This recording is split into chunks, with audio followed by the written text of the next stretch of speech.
Nga na raw mailipat ng lugar o mai-relocate ika nga yung mga tinatawag na informal settler na nakatira sa mga gilid ng ng walo na mga pangunahing daluyan ng tubig sa Metro Manila. Bukod sa nalalagay sila sa peligro, nagiging dahilan na sila ng baha sa maraming lugar. Nakatutok si John Veneracion. Sa gilid ng Maricaban Creek sa Pasay City, nakatira si Veronica Torres. Ito ang kanyang bahay. Parang pinagpatong-patong na kahon ng posporo.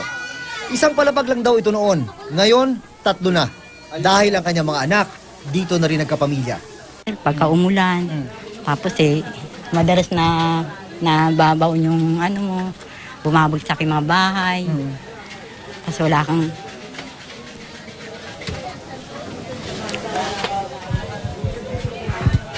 Wala kang trabaho. Dito na pinanganak si Aling Veronica. Dito na rin siya nagkaapo sa edad na 51. Dahil kulang nga sa pasilidad itong lugar kung saan naninirahan si Aling Veronica, nasa may dulong bahagi yung kanilang tinatawag na comfort room. Kailangan mo maging maingat, ayan, dahil may mga butas sa iyong dadaanan. At hihingi na rin po kami ng paumanhin sa mga kumakain dyan sa aming ipapakita sa inyo. Dahil ganito po ang kanilang sitwasyon dito. Ito po yung kanilang comfort room. Dito sila pumupwesto at dito sila dumudumi. Pag dumi, diretso po sa baba, sa tubig, sa estero na pupunta yung kanilang dumi. Sabi nga ni Aling Veronica, mahirap daw talaga ang maging mahirap. Pahirapan din ang pagpanig sa ikatlong palapag.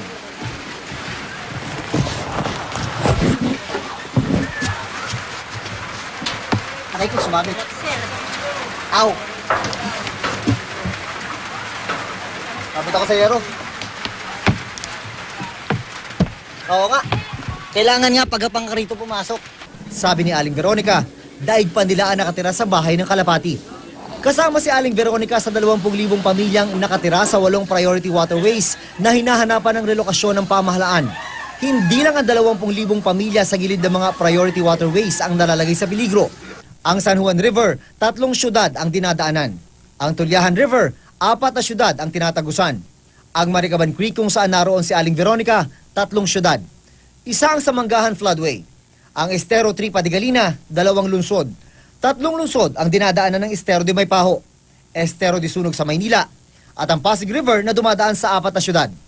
Sa ginawang pananaliksik ng GMA News Research, lumalabas na nasa 211 na barangay ang nadadaanan ng 8 priority waterways. Ang katubas ito ay mahigit 2.2 milyon ng mga residente. So yung 2.2 million na yan ay talagang directly affected once medyo mayroon tayong malaking tubig o malaking baha.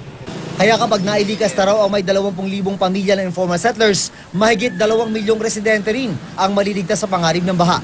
Sa Maricaban Creek, ang dating 7 hektaryang natural na imbaka ng tubig, 3 na lang ang natira dahil sa informal settlers.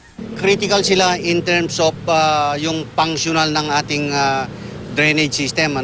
Kung mapupuna mo rito, itong Maricaban, nakadungtong sa Tripa de Galina.